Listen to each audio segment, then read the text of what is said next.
உன்னை மகளாய் பெற்றெடுக்க என்ன தவம் செய்தேன் சொல்ல பூக்களின் எந்த உருவம் பெண்ணாக வந்து பிறந்த கண்ணேனி என்றும் எனக்கு சந்தோஷம் தந்தாய் என் நிலவே கொஞ்சம் மழலை பேச்சில் அப்பா என்று அழைத்தாய்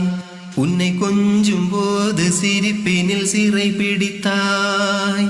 ஒரு தங்க நிலவை கையில் ஏந்தினானே வெள்ளி நிலவை காட்டி சோறு ஊட்டுவேனே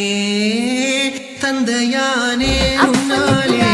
அப்பா என்றாய் என் மகளே உன்னை மகளாய் பெற்றெடுக்க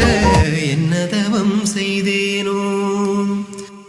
நீ தவழ்ந்து எழுந்து விழுந்து மெல்ல சுவரை பிடித்து நடந்து எந்தன் விரலை பிடித்து நடக்கும் எனது மகளே